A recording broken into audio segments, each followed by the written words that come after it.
when you go out to war on your enemies. The Zohar says what is the time of war? It's a time of prayer.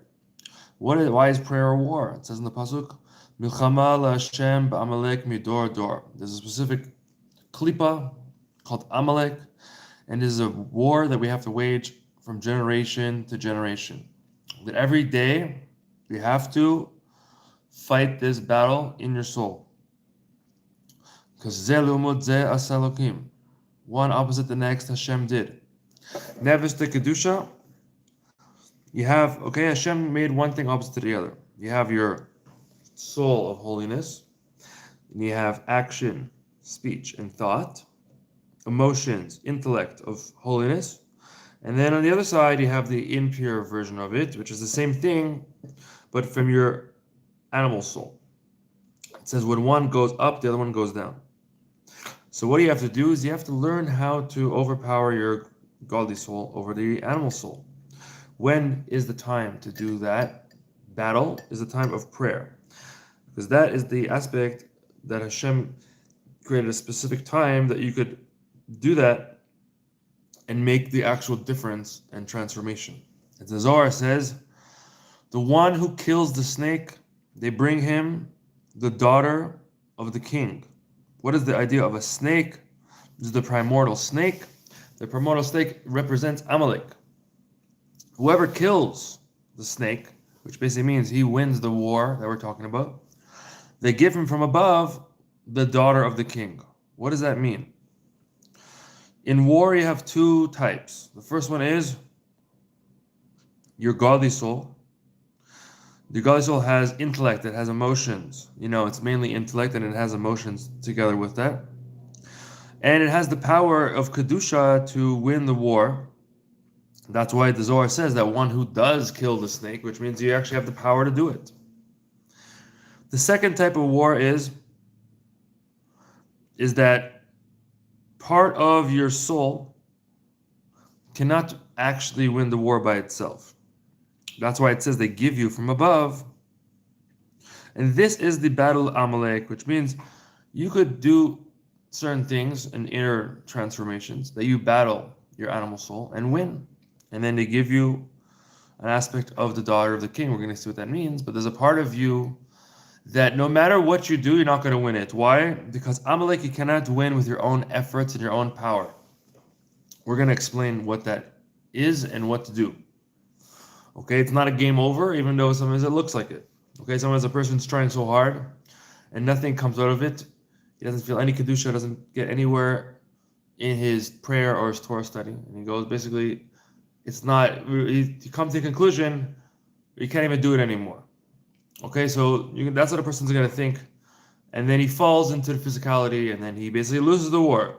So why does he think that? Because he thinks that he could do it himself. But we're saying that, no, you cannot do it yourself. You're never going to win if you try to do it yourself. So what are you supposed to do then? We're going to explain. So what is the daughter of the king that the Zohar says? It's called in the verse, in our Parsha, it's called Nekudat Tzion. It means the point of Zion. What does that mean? And also it's called Knesset Yisrael. The Knesset, it means the gathering of Israel, which basically means that it gathers in it the ray of the aspect of Israel above. Just like everything in this physical world, you have people, you have places. So you have such a thing in the spiritual world, you have something called Israel above in the higher worlds. This represents, you're not talking about, the land is one thing which represents spiritually what's happening. But on a spiritual sense, it represents the point of a person's heart and the inner part of your heart that gets revealed amongst the Jewish people's souls. And what is this called in the Zohar? It's called Re'uta de Liba. It means the will of your heart, which basically means in your soul you have something called the will of your heart. And this will of your heart is where you have this powerful desire that you're able to actually grab onto Hashem with that desire. And that only could be through the will of your heart. It can't be through your intellect. You're never going to get there. Your regular emotions, you're never going to get there. But when you get the will of the heart, we're going to explain how to do it, or how does it work, then you actually get there. And only with this, you could actually battle Amalek. Okay? Which basically means you could learn all day, you could try to pray all day, you could do mitzvahs all day, you could try to be in the holiest place in the world. But if you don't have this one thing, the will of the heart, we're going to explain how to do it, then you're gonna lose, even if you're doing all day. So it's kind of crazy thing. So we're gonna explain what to do. Now, it says in the verse, "B'chol levavecha," in all of your hearts. You have two hearts: the exterior part of your heart and the inner part of your heart. The exterior part of your heart is what we call below your das. Okay, below your aspect of knowledge of what you could experience and understand on an emotional level.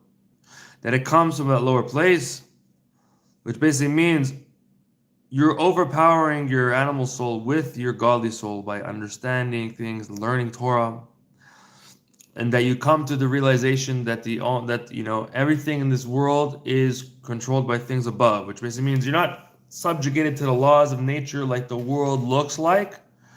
You're saying everything actually is influenced by its spiritual source. So these themes and these ideas, when a person really places it to his heart, because when you're living in the world, you learn the rules of the world. You're saying, in order, to make money, you have to do this. In order to eat, you have to do this. You have processes within the world and how the things work. Then if you meditate of where that's actually coming from, and you realize there's a spiritual source to each of those things, that nothing could grow unless its spiritual source from above hits its muzzle and makes it grow, etc. All of the things, which basically means everything that you have here is influenced by what's happening above.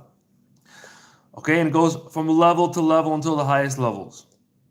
And when you go to the highest place, it's Hashem's breath that He blew into the existence that He gives everything life for. So when you come to realize all of that, okay, it could affect the person to, okay,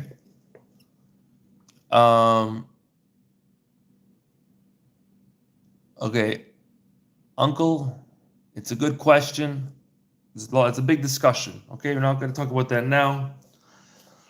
Okay, but it's a big discussion. Okay, but definitely God wanted what is happening now to be, even though it's unclear, and that is what He actually wants us to be here right now, because Mashiach is going to come, and we're preparing the land for that. So all of the Jewish people will come back to their land really soon. Okay, so it says in the pasuk, "Re'eh natati lefanecha et ha'chaim." Look, I have gave to you life.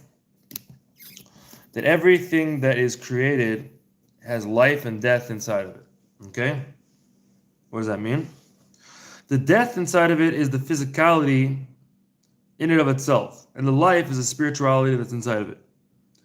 And then you have to choose life, and and what does that mean if you choose life? It means you actually come to love Hashem, which is the source of all life. Because He is your life. He's the life of all life and the source of everything. And everything in front of Him is like death. Okay? So basically, if you look at the source of all life, that's what you should really desire. You're eating something. Do you want the physical thing, or do you want the spiritual things within it? Okay, so it's to be discussed. Okay, if anyone wants to chat of further aspects, they could look at my same name. You can put on Instagram, DM me there. If you have any other questions, for example, that I'm not answering here, we're focused in this class on the current topic. Now, Romot El Bigronam v'cheref biot biadam lasot nekava goyim. We have a verse that says the exaltedness of God is in their throats, and the sword that is double-edged is in their hands, to make the nekama bagoyim, to make the revenge amongst the nations. Okay, what does this mean? We're talking about it, whatever's happening in the world, and the battles that are happening between different nations, in a certain sense, is happening inside of inside of each person. So now, what is Amakel? Wanted to fight the Jewish people. They met us different places. What is actually going on with these people, and what's going on inside of you? Goyim represents, what are the nations in a person? It represents the actions and speeches and thoughts that are not for Hashem. Everything that is not for Hashem comes from Amakel.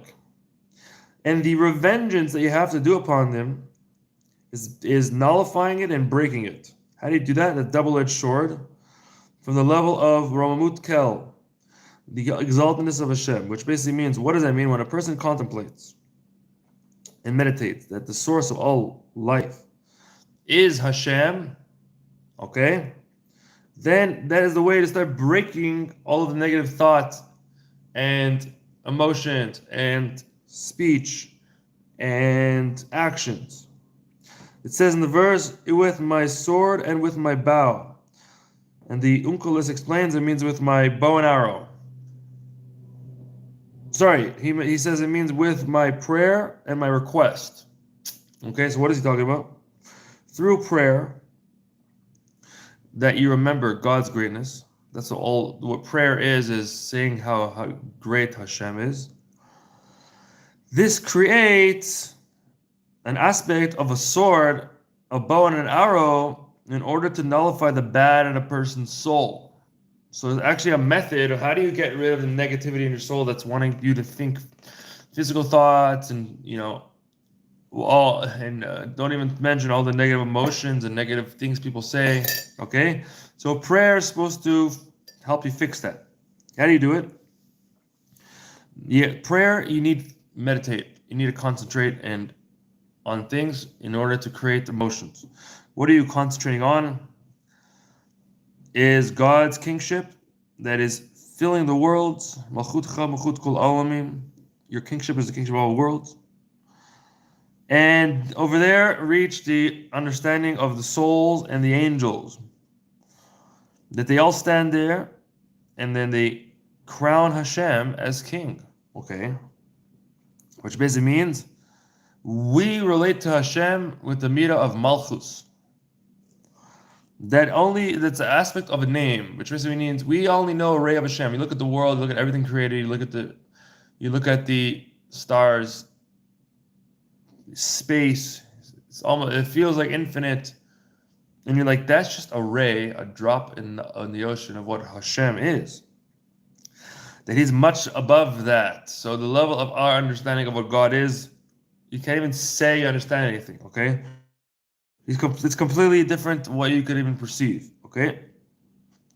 And over there, your soul is, when you contemplate this, what happens is that if your soul is going to start feeling that it wants to connect to its source in the living Hashem, at the level of Malchus, as it says, Baruch Shem Kavod Malchuto Le'olam Va'ed, and then you could come to V'ahavta, you come to loving Hashem because you had this contemplation of the situation, okay? All right, let's continue. Okay, weiter Chas Pushkin.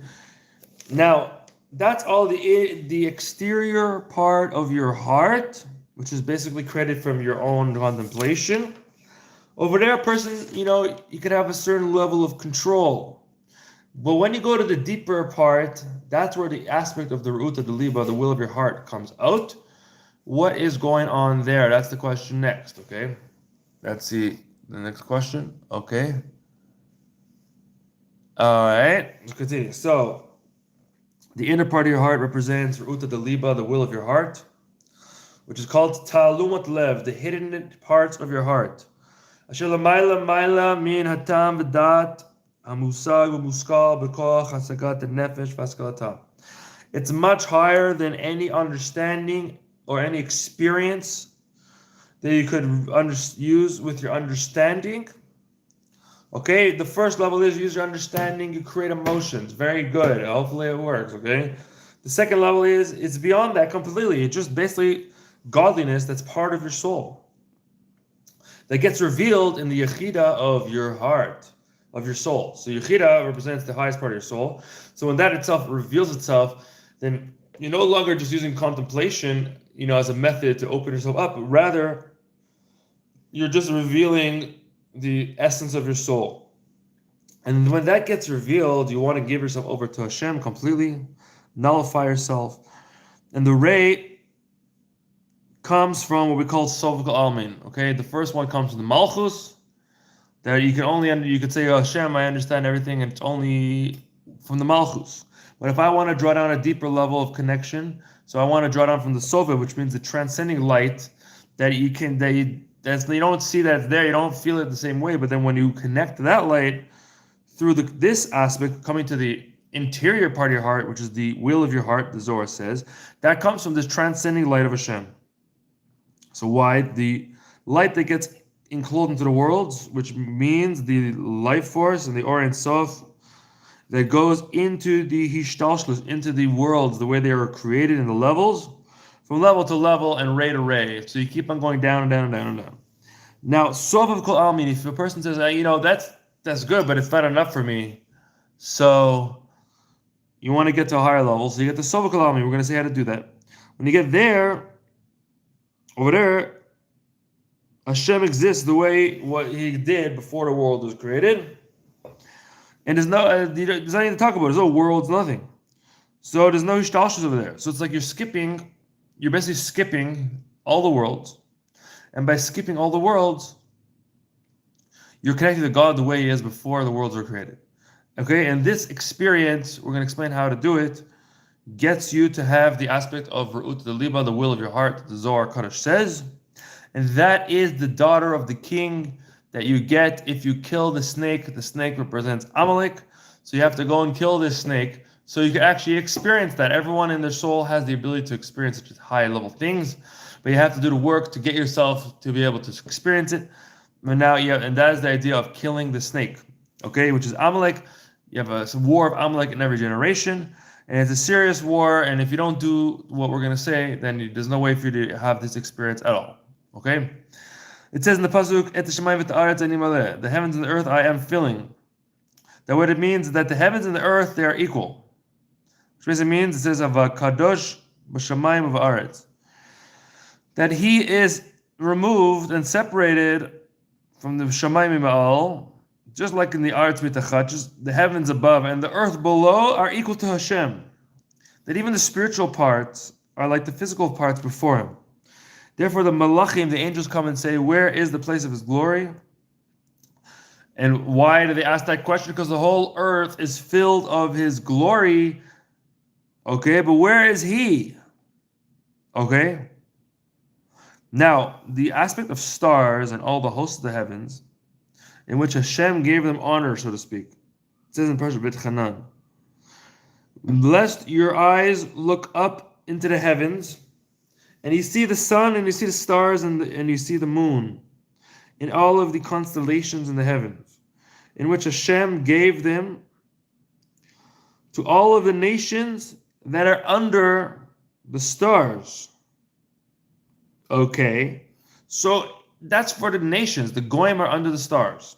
Okay, they're sending angry messages now in the comments that doesn't make any sense. Okay, you have to accept where you are and how God made you, and you have to accept, who you're here to learn. You should be thanking me for teaching you. Okay, now the stars. Okay, Hashem gave them certain honor. Kochavim represent the mazalas, and the mazalas, each place that a person lives under has a different minister, and under that minister is the mazel, is the constellations. Okay, and they get their life force from the waist of the angels. If you go up higher and higher places, you're going to get to Hashem's word. That's what the sages say. Ein mazel Yisrael. The Jewish people have no mazel. You don't have a constellation. The Gemara in Masechet Shabbos, page 156, says it. Okay, why? Why don't we have a mazel? Okay, we'll discuss. Okay, we're going to explain why don't we have a mazel. Okay. I'm really talking about enemy slayer. You could leave if you don't like it. Okay, so it says the Jewish people don't have a mazel.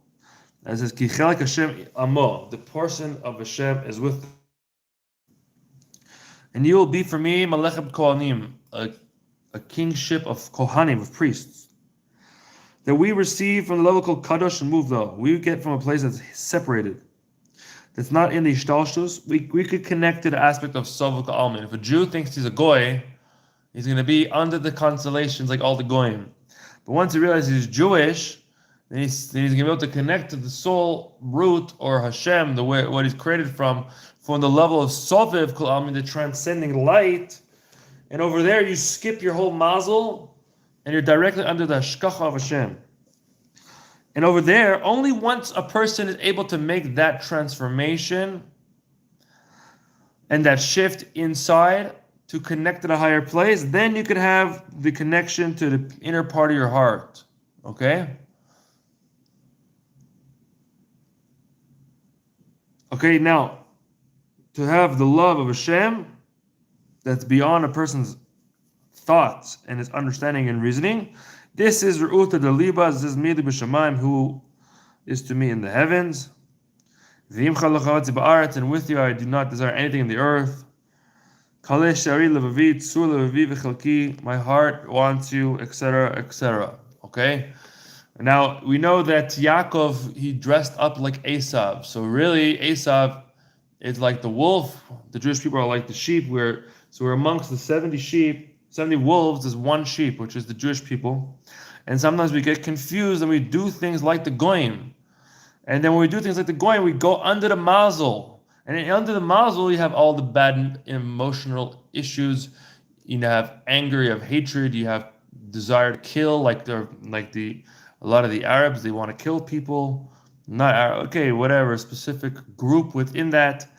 You know, every place that a person is born has a general aspect of negative emotions that he's born under, and the Jewish person has to convert his own soul to a certain degree to coming to this ava, this love that's beyond your reasoning, and it's a work that a person has to do. So you can't fall for all the other wolves that are around him. Okay, this love that's in a person's soul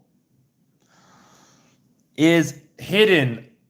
What's it hidden from? A very thick garment, which basically means it's completely exiled in his animal soul.